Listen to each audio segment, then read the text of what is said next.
বৃষ্টি শুরু হয়ে গেল যে। বৃষ্টির দিনে লাউ চিংড়ি খাওয়ার মজাই আলাদা।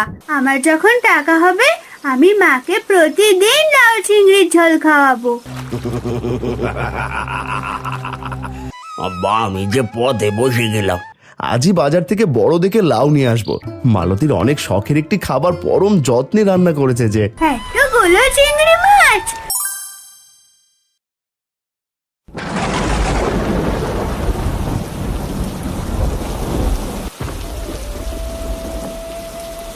সারাদিন মুষলধারে বৃষ্টি পড়েই চলছে, থামার কোনো নাম নিশানা নেই।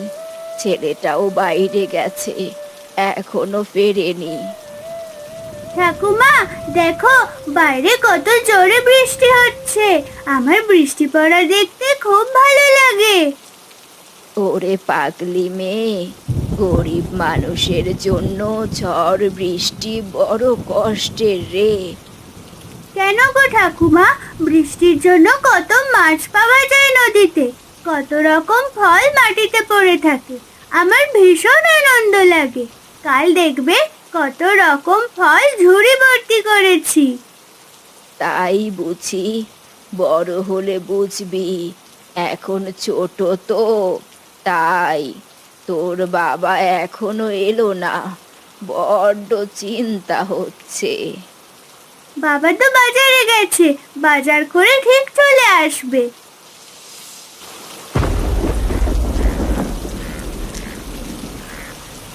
সকাল থেকে যা বৃষ্টি শুরু হয়েছে, 3 দিন ধরে ভালো কিছু বাজার করতে পারিনি।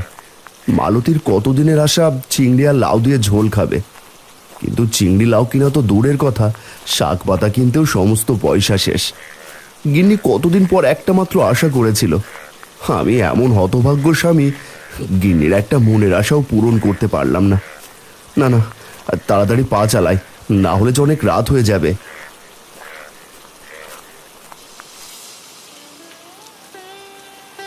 মানুষটা সেই বাজারে গেছে, এখনো ফেরার নাম নেই। আমিও কেমন মানুষ, লাউ চিংড়ির কথা বলে ফেললাম। মোটেও ঠিক হয়নি। সংসারের এত অভাব অনটন, দুমুঠো ভাত ঠিকঠাক মতো জোটে না, চিংড়ি লাউ পাবে কোথা থেকে? তিন্নিমা, দরজাটা খোল তাড়াতাড়ি, বাইরে যা ঝড়ের দাপট, সবকিছু বাজার যে নষ্ট হয়ে যাবে। বাবা এসেছে, যাই বাবা।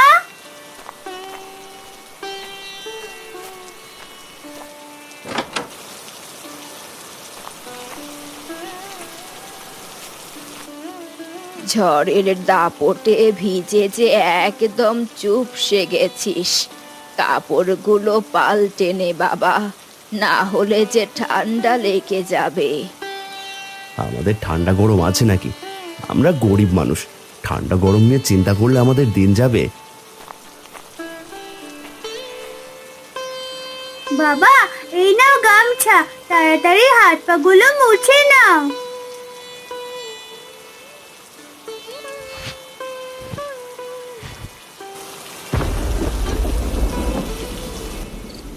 তিন্নিমারে, 3 দিন ধরে বৃষ্টির কারণে কাজে যেতে পারেনি, তোর জন্য কোনো খাবারও আনতে পারিনি।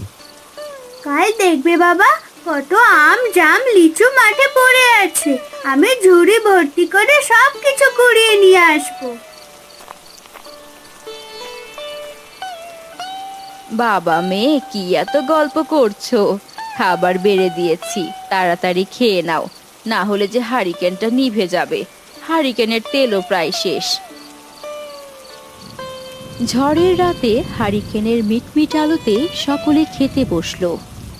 মালতী, আজ যা রান্না হয়েছে তা দিয়ে খেয়ে নাও। তিন্নিমা, তোর মায়ের কতদিনের আশা চিংড়ি দিয়ে লাউ ঝোল খাবে। হাতে পয়সা হলে তোর মায়ের আশাও পূরণ করব। খেয়ে নাও তো, গরিবের বেশি আশা করতে নেই। সৃষ্টিকর্তার দয়ায় কোনো রকম খেয়ে পড়ে বেঁচে আছি, এতেই অনেক।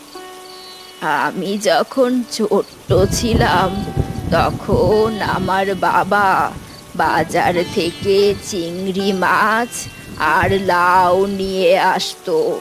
মা কত মজা করে রান্না করে দিত, সেই দিনের কথা মনে পড়লে চোখে জল চলে আসে। তাই নাকি ঠাকুমা? লাউ দিয়ে চিংড়ি মাছের ঝোল খেতে অনেক মজা, তাই না ঠাকুমা? তিন্নি, খাবার রেখে বেশি কথা বলতে নেই, খেয়ে নে তাড়াতাড়ি। কাল যে করেই হোক একটা ব্যবস্থা করতে হবে, গিন্নির আশা পূরণ করতে হবে।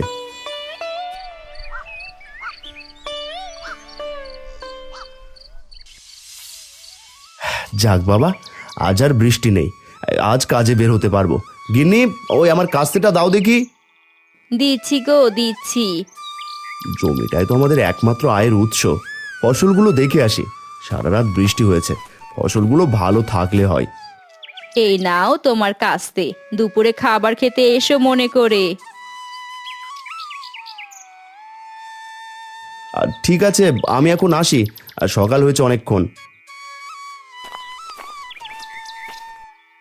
বৌমা, আমি একটু শাক পাতা জোগাড় করতে গেলাম। ঘরে যে ভাত ছাড়া রান্না করার মতো কিছু নেই। যদি কিছু শাক পাতা পাই তাহলে দুপুরের রান্না করো। মা, ও মা, আমি ঠাকুমার সাথে শাক পাতা জোগাড় করতে যাব। আমার শাক পাতা তুলতে খুব ভালো লাগে। মেয়ের কথা শোনো, তুই গিয়ে কি করবি? তোর ঠাকুমা তো যাচ্ছে। যেতে যাচ্ছে তো যাক না, ঘরে বসে থেকেই বা করবে কি? ঠিক আছে বাবা, ঠিক আছে, তাড়াতাড়ি ফিরে আসিস। তিন্নি আর তার ঠাকুমা একটা ঝুড়ি নিয়ে শাক পাতা জোগাড় করতে মাঠের দিকে যেতে লাগলো।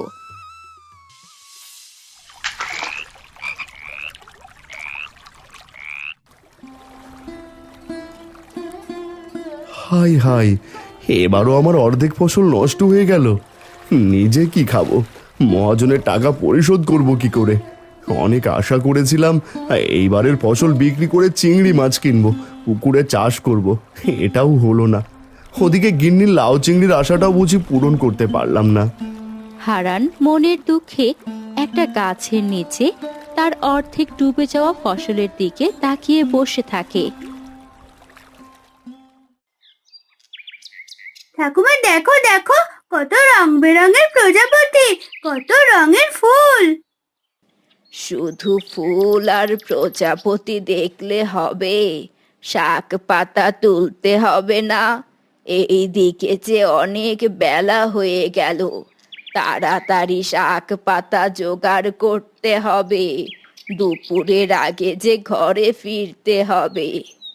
তিন্নি আর তার ঠাকুমা মাঠের ছোট ছোট লতা শাক ছিঁড়ে ঝুড়ি ভর্তি করতে লাগলো। হারান দাদা, হতাশ হয়ে গাছের নিচে বসে আছো কেন? মহেশ রে, আমার সর্বনাশ হয়ে গেছে। আমার জমির অর্ধেক ফসল যে নষ্ট হয়ে গেছে। কত আশা করেছিলাম এইবার ফসল কেটে গিন্নির মনের আশা পূরণ করব, তা বুঝি আর হলো না। এইভাবে বসে না থেকে ঘরে যাও, মন খারাপ করো না দাদা, সৃষ্টিকর্তা সব ঠিক করে দেবেন।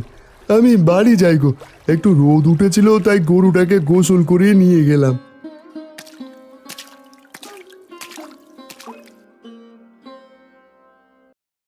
সেই সকালে গেছে, মানুষটা এখনো ফেরার নাম নেই। তিন্নি মা, যা তো, তোর বাবাকে ভাতটা দিয়ে আয় মাঠে গিয়ে। ঠিক আছে মা, আমাকে ভাতগুলো একটা গামছায় পেঁচিয়ে দাও, আমি বাবাকে দিয়ে আসি।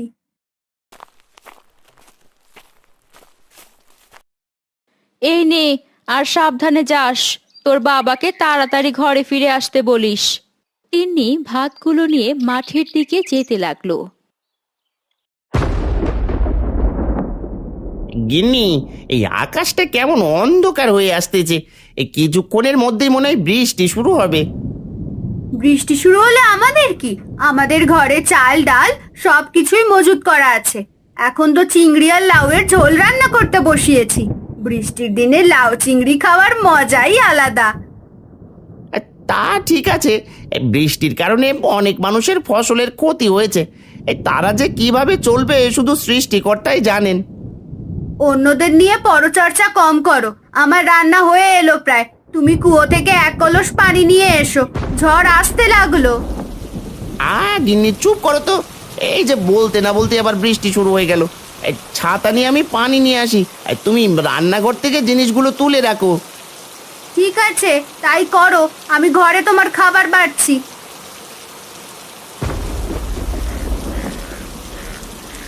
এখন কি হবে? বৃষ্টি শুরু হয়ে গেল যে, এখন কি করব? বৃষ্টির জল পড়ে যে ভাতগুলো নষ্ট হয়ে যাবে। ভাত নষ্ট হলে বাবাকে যে উপোস হয়ে থাকতে হবে, কারো বাড়িতে আশ্রয় নিতে হবে। ওই তো মিনতি কাকির বাড়ি দেখা যাচ্ছে, ওদের বাড়িতে আশ্রয় নিই। বৃষ্টি কমলে আবার মাঠের দিকে যাব।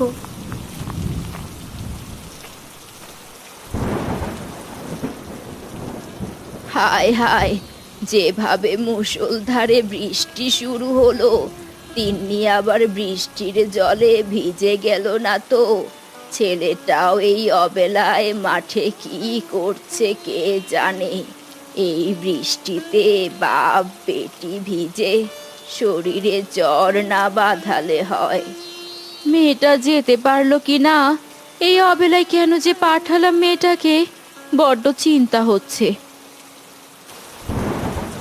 এত বাড়ি ছেড়ে বেছে বেছে আমার বাড়িতে কেন রে? কাকি, বাইরে বৃষ্টির কারণে আমি এসেছি। বৃষ্টিতে একটু কমলে আমি চলে যাব। বাবার জন্য মাঠে ভাত নিয়ে যাচ্ছিলাম গো। লাউ চিংড়ির ঘ্রাণ পেয়ে তুই এসেছিস? তোদের মতো ছোট লোকদের মতলব আমি জানি না মনে করেছিস? গিন্নি, এত ছোট একটা মেয়ের সাথে এরকম আচরণ করা ঠিক হচ্ছে কি তোমার? চিংড়ি আর লাউয়ের ঝোল খেয়ে আমাকে উদ্ধার করো, আমি ঘরে গেলাম।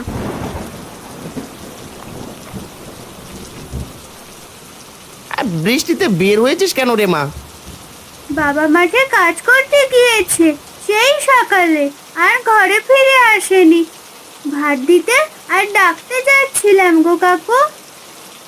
এখনই তো প্রায় বিকেল শেষ হয়ে সন্ধে হয়ে আসতেছে, তার উপর বৃষ্টি। এখন আর মাঠে যাওয়ার দরকার নেই। আমি একটা ছাতা দিচ্ছি, ঘরে ফিরে যা। আর তোকে লাউ চিংড়ির তরকারি দিচ্ছি, তোর বাবা ঠিক ঘরে ফিরে যাবে। ঠিক আছে কাকু। রতন ঘরে গিয়ে তিন্নিকে একটা ছাতা বের করে দিল। তিন্নি ছাতা আর লাউ চিংড়ির তরকারি নিয়ে বাড়ির দিকে রওনা দিল।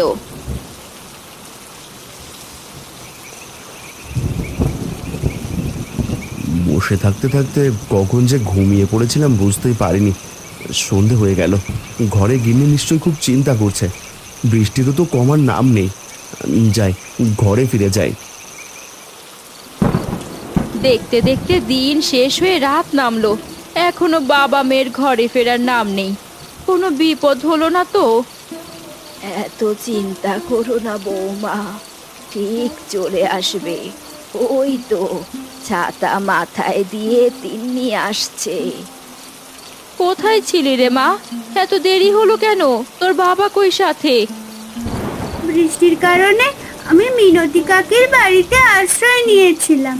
রতন কাকু কত ভালো, আমাকে লাউ চিংড়ির তরকারি দিল। আমি যেন বৃষ্টিতে না ভিজি এই ছাতাটা দিল। তোর বাবা তো এখনো এলো না, মানুষটা সারাদিন কিচ্ছু খায়নি। ওই তো মা, বাবা আসছে বৃষ্টিতে ভিজে। কি গো, এত দেরি হলো কেন? কি হয়েছে? ভিজে তো চুপসে গেছো। গিন্নি, আমাদের সর্বনাশ হয়ে গেছে গো। বৃষ্টির কারণে জমির অর্ধেক ফসল নষ্ট হয়ে গেছে। খোকা, তুই এত ভেঙে পড়িস না। সৃষ্টিকর্তার উপর ভরসা রাখ, ঠিক আমাদের সুদিন আসবে। তুমি সারাদিন কিচ্ছু খাওনি, আমি খাবার বেড়ে রেখেছি, সকলে খেতে আসো।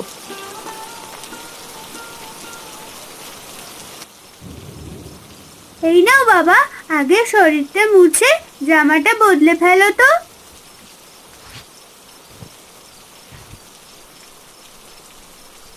ঘরে যে বাজার সদাই কিছুই নেই। 2-3 দিন ধরে কোনো কিছু বাজার করতে পারিনি। কি খাবো গিন্নি? বাবা, ঠাকুমার সাথে আমি গিয়েছিলাম শাকলতা জোগাড় করতে, সেটা রান্না করেছে। আর রতন কাকু আমাকে চিংড়ি আর লাউয়ের ঝোল খেতে দিয়েছে 1 বাটি। লাউ চিংড়ির ঝোল? ওটা যে আমি আর খাওয়াতে পারলাম না তোদের। তোর মতো মেয়ে পাওয়া সত্যি ভাগ্যের ব্যাপার। খোকা, চল সকলে খেতে বসি। বাইরে ঝমঝম করে বৃষ্টি পড়ছে। বৃষ্টির রাতে সকলে চিংড়ি আর লাউ ঝোল দিয়ে ভাত খেতে বসেছে। কতদিন পর লাউ চিংড়ির ঝোল খাচ্ছি। আমি যখন বড় হব, আমার যখন টাকা হবে, আমি মাকে প্রতিদিন লাউ চিংড়ির ঝোল খাওয়াবো। পাগলি মেয়ের কথা শোনো। সত্যি চিংড়ি আর লাউয়ের তরকারিটা অনেক স্বাদ হয়েছে। কত বছর পর খেলাম। নাও গো বৌমা, তুমিও খাও।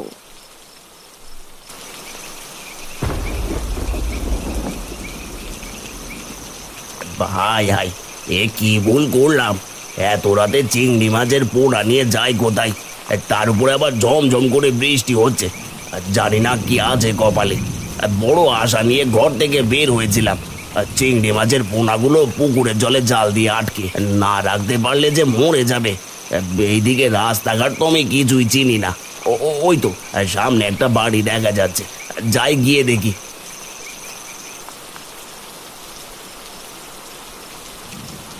ঘরে কেউ আছেন? এই আমি খুব বিপদে পড়েছি। খোকা, গিয়ে দেখ, বাইরে কেউ মনে হয় ডাকছে। এত রাতে বৃষ্টির দিনে আবার কে এলো? যাই তো দেখে আসি।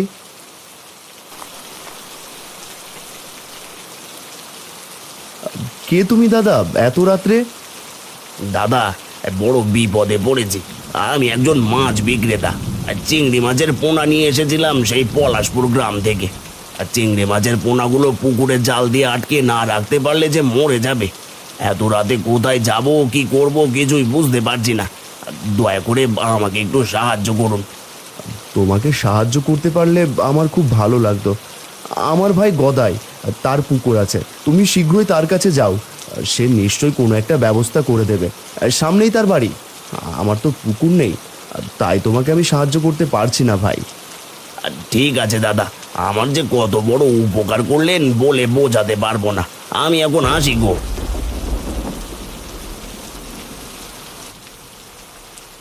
বাবা, লাবণীদের তো পুকুর আছে।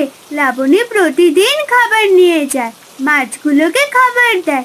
আমাদের একটা যদি পুকুর থাকতো তাহলে কত মজা হতো। তাই তো, তুই একেবারে ঠিক কথা বলেছিস তিন্নিমা।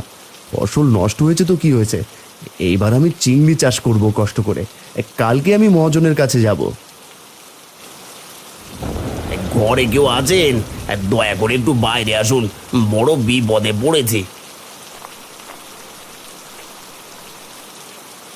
কে কে তুমি? এত রাতে আমার বাড়িতে কি মতলবে? আমি একজন পোনা মাছ বিক্রেতা। আমার মাছগুলো কিনে নিলে বড় উপকার হয়। এত রাতে পোনা মাছ বিক্রি করতেই প্রথম দেখলাম। আমার কাছে এখন টাকা নেই, টাকা পরে দেবো। তুমি চিংড়ি মাছগুলো সামনে যে পুকুরটা আছে সেটাতে ছেড়ে দিয়ে এসো। তোমার মাছ যদি আমরা না ক্রয় করি তাহলে তো সমস্ত মাছ মরে যাবে। বাকিতে যদি দাও তাহলে দিয়ে যাও, না হলে মানে মানে এখান থেকে কেটে পড়ো তো বাপু। ঠিক আছে, আমি পুকুরে ছেড়ে দিচ্ছি, আপনারা পরে টাকা দিয়েন। ঝড় বৃষ্টির রাতে পোনা মাছওয়ালা কোনো উপায় না পেয়ে বাকিতে সমস্ত মাছের পোনা পুকুরে ছেড়ে দিল।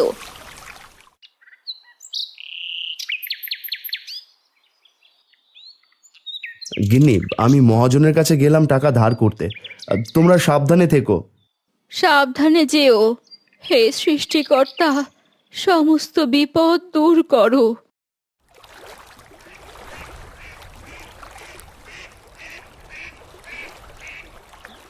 কবে যে পোনা মাছের টাকা দেবে জানি না। অনেক আশা নিয়ে এসেছিলাম, কি আর করার, ভাগ্যটাই আমার খারাপ। আরে দাদা, তোমার মাছ বিক্রি হয়েছে? গদার কাছে মাছ বিক্রি করেছো? মাছ তো নিয়েছে, কিন্তু টাকা বলে পরে দেবে। এই নিয়ে তুমি চিন্তা করো না, আমার জন্য তুমি চিংড়ি মাছের পোনা নিয়ে এসো, আমিও চিংড়ি চাষ করব। ঠিক আছে দাদা, আমি 2-1 দিনের ভেতরেই চলে আসব। অন্যদিকে হারান মহাজনের কাছ থেকে টাকা কর্জ করে চিংড়ি চাষ শুরু করে। এভাবে অনেক দিন কেটে যায়। তিনি প্রতিদিন মাছের খাবার নিয়ে যায়, পুকুরের পাশে বসে সময় কাটায়। কি মজা কি মজা! চিংড়ি মাছগুলো খাবার পেয়ে কেমন লাফালাফি করছে। দেখতে দেখতে চিংড়ি মাছগুলো কেমন বড় হয়ে যাচ্ছে। তিন্নি, কি করিস রে পুকুরে বসে? দেখো না ঠাকুমা, চিংড়িগুলো কত বড় হয়ে গেল কিছুদিনে। আর একটু বড় হলে তোকে লাউ চিংড়ির ঝোল রেঁধে দেব। তাহলে তো খুব মজা হবে। এখন খেতে চল, তোর মা খাবার নিয়ে বসে আছে। চলো ঠাকুমা। তোমার ভাইয়ের কাণ্ড দেখেছো? ঘরে নেই খাবার, মহাজনের কাছ থেকে টাকা কর্জ করে চিংড়ি চাষ শুরু করেছে। তা বেশ করুক, আমাদের কাছে তো চাইতে আসেনি। আমাদের পুকুরে তো অনেক চিংড়ি মাছ, বাকির কথা বলে বেটার কাছ থেকে হাতিয়ে নিলাম। তুমি বুঝতে পারছো না কেন? তোমার ভাই যদি কম দামে চিংড়ি বিক্রি করে, আমাদের কাছ থেকে কেউ চিংড়ি কিনবে না। কি করতে চাও তুমি? আমার মাথায় একটা বুদ্ধি এসেছে। হারানের পুকুরে পচা নোংরা কাপড় থালা বাটি সব ধৌত করতে হবে, তাহলে হারানের সমস্ত মাছ মারা যাবে। এদিকে আমরা চড়া দামে চিংড়ি মাছ বিক্রি করতে পারবো। কিছুদিন পর পর যে তোমার মাথার কুবুদ্ধিটা কে ঢেলে দেয় বুঝি না বাপু। ঠিক আছে, আর তাই করো, যদি তাতে আমাদের ভালো হয়। লতা গ্রামের অন্যান্য মহিলাদের নিয়ে প্রতিদিন ভোরে ময়লা কাপড় থালা বাসন হারানের পুকুরে ধৌত করতে শুরু করলো। কাকি, আমাদের পুকুরে এত নোংরা ফেললে যে মাছগুলো মরে যাবে। গ্রামে তো আরো অনেক পুকুর আছে, ওখানে গিয়ে থালা বাসন মাজলেই তো হয়। মেয়ের কথা শোনো, আমি আবার কবে তোদের পুকুরে ময়লা ফেললাম? আমি তো শুধু একটু কাপড় পরিষ্কার করি। তোমরা ভোরে যে আমাদের পুকুরে ময়লা কাপড় থালা বাসন মাজো, আমি বাবাকে বলে দেব। পুচকে মেয়ের আবার কথা শোনো বলিস? দেখি তোর বাবা আমাদের কি করতে পারে।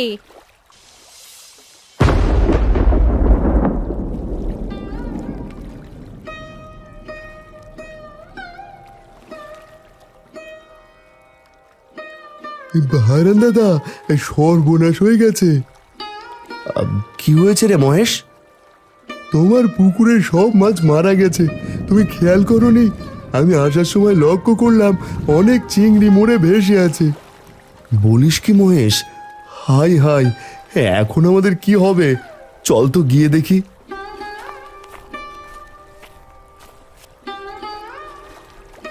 হাই হাই, এ কি সর্বনাশ হলো আমার! ধার করে এত কষ্ট করে চিংড়ি চাষ করলাম, এখন তোলার সময় আমার সব চিংড়ি মারা গেল।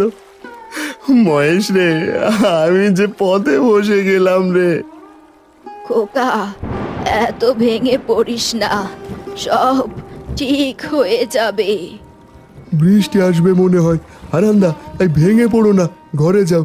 আর জানি না কি হচ্ছে তোমাদের সাথে, আমি এখন আসি গো।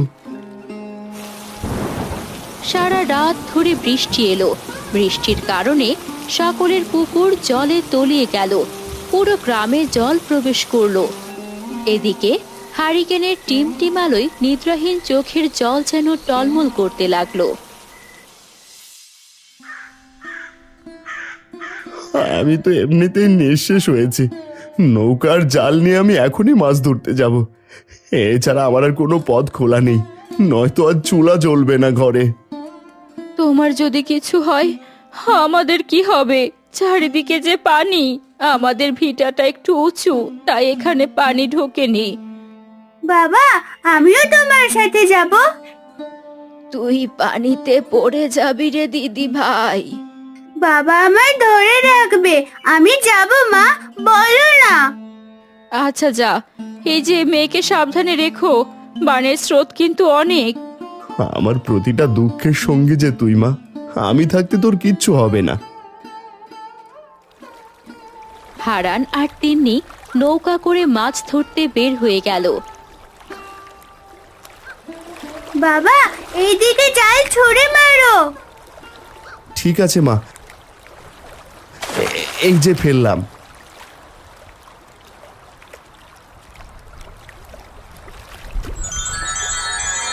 জালে কত চিংড়ি মাছ গো বাবা! এই চিংড়ি মাছ বিক্রি করলে তো আমাদের সমস্ত দুঃখ দূর হয়ে যাবে। হাঁড়িতে ভালোভাবে রেখে দে মা, দেখিস আবার পড়ে না যেন। হারান তিন্নির হাতে হাঁড়িটা দিতেই তিন্নির হাত থেকে হাঁড়িটা উল্টে পানিতে পড়ে গেল। এ কি করলি মা, সব যে জলে ফেলে দিলি। বাবা, আমি ঠিক মতো ধরতে পারিনি গো। এখন কি হবে? কতগুলো মাছ সহ আমাদের হাঁড়িতে পড়ে গেল। থাক মা, কাঁদিস না, আমি আবার জাল ফেলছি।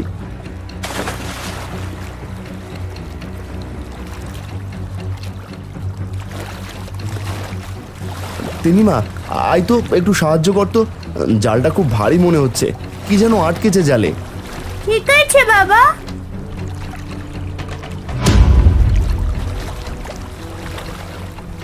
এ কি রে, এই যে একটা কলস মুখ বন্ধ করা, দেখি তো খুলে কি আছে।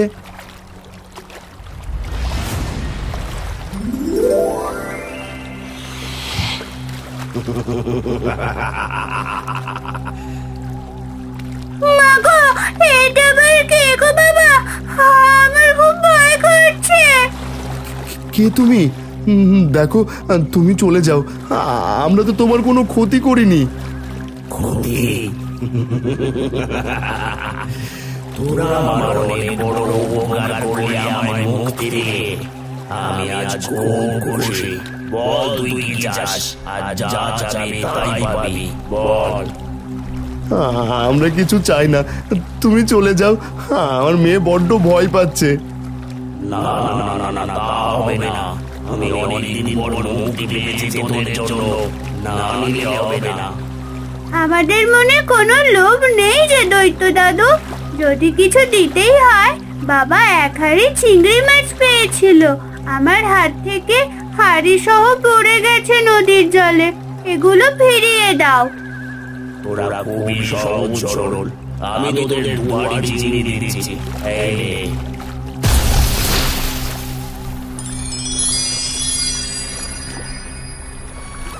এতগুলো চিংড়ি মাছ! আমি কখনোই এতগুলো চিংড়ি মাছ একসাথে দেখিনি। তোদের কথা আমার মনে থাকবে। আজ আবারও প্রমাণ করলি ভালো মানুষরা কখনো ঠকে না। আমি চলি। মা তিন্নি, তোর সরলতার কারণে আজ অনেকগুলো চিংড়ি মাছ পেলাম আমরা। চল চল, এবার বাড়ির দিকে যাওয়া যাক।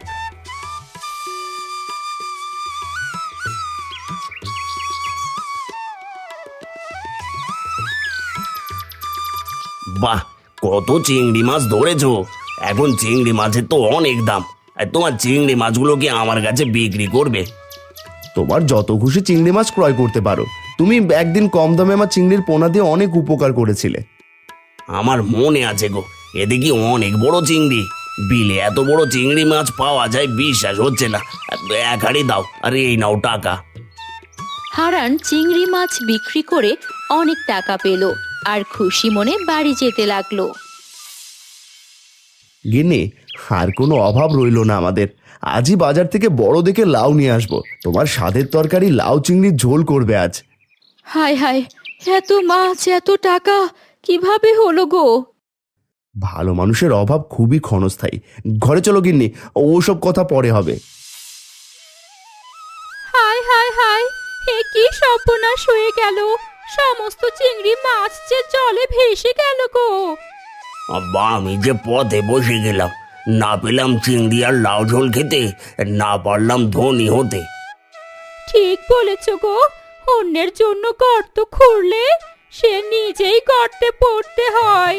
আজ তা হাড়ে হাড়ে টের পেলাম। কতদিন পর আবার নিজ হাতে চিংড়ি আর লাউয়ের ঝোল করে খাচ্ছি। লাউ চিংড়ির ঝোলটা অনেক মজা হয়েছে বৌমা, তুমি রান্না করেছো তো তাই। মজা তো হবেই মা, মালতীর অনেক শখের একটি খাবার পরম যত্নে রান্না করেছে যে। কি মজা! আমি আজ পেট পুরে লাউ চিংড়ির ঝোল খাবো, আর একটা বাটিতে অনেকখানি রেখে দেব, রতন কাকুর বাড়িতে দিয়ে আসবো। তুই সত্যিই ভালো রে মা, আমার পাগলি মেয়ে।